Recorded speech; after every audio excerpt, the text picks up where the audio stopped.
महाराष्ट्रातील 48 लोकसभा मतदारसंघातील मतदानाची प्रक्रिया आता पूर्ण झाली आहे। त्यामुळे राज्यात दुष्काळी उपाययोजनांसाठी आचारसंहिता शिथिल करण्यात यावी अशी मागणी राज्य सरकारने निवडणूक आयोगाकडे केली आहे। दुष्काळाचा मुकाबला करण्यासाठी आचारसंहितेचा अडसर निर्माण होतोय असंही राज्य सरकारने म्हटलंय।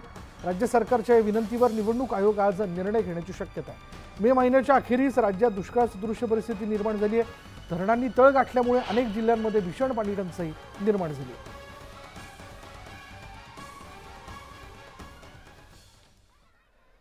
उत्तर महाराष्ट्रात सर्वाधिक पर्जन्यमान होणाऱ्या नाशिक जिल्ह्यातील धरणांनी देखील मे महिन्याच्या दुसऱ्याच आठवड्यात तळ गाठला। इगतपुरी, त्र्यंबकेश्वर, हर्सूल, कळवण या भागातील नागरिकांना पिण्याच्या पाण्यासाठी वणवण करावी लागते। नाशिकला पाणी पुरवठा करणाऱ्या गंगापूर धरणानं तळ गाठला आणि त्यामुळे नाशिककरांसमोर पाण्याचं मोठं संकट उभं ठाकलंय।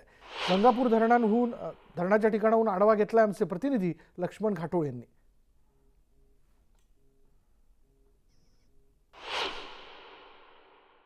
नाशिकसह मराठवाड्याची तहान भागवणाऱ्या गंगापूर धरणात मी आता उभा आहे।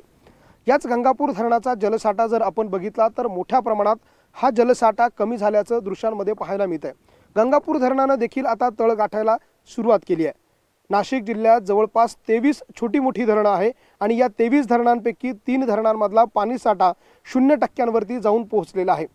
नाशिक जिल्ह्यातल्या 23 धरणांमध्ये गतवर्षी 30% इतका पाणीसाठा शिल्लक होता। यंदाच्या वर्षी मात्र हा पाणीसाठा केवळ 15% इतका शिल्लक राहिलाय।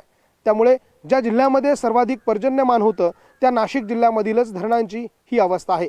नाशिकच्या त्र्यंबकेश्वर, इगतपुरी हा पर्जन्यमान तालुका म्हणून ओळखला जातो। महाराष्ट्राची चेरापुंजी म्हणून ओळखलं जाणारं इगतपुरी देखील याच परिस्थितीमध्ये आता पाहायला मिळतंय। इगतपुरीमधल्या अनेक वाड्या वस्त्यांवरती आजही प्यायला पाणी नाहीये। पुढच्या 15 दिवसात जर नाशिक जिल्ह्यामध्ये समाधानकारक पावसाला सुरुवात झाली नाही तर नाशिककरांवरती पाणी कपातीचं संकट ओढवलं जाऊ शकतं। तर ग्रामीण भागात आजही पाण्यासाठी हंडाभर पाण्यासाठी महिलांना मैलोन मैल पायी प्रवास करावा लागतोय। त्यामुळे पुढच्या महिनाभरामध्ये पाऊस पडणं आवश्यक आहे। व्हिडिओ जर्नलिस्ट हेमंत बागुलसह लक्ष्मण घाटोळ, न्यूज 18 लोकमत, नाशिक। पुढे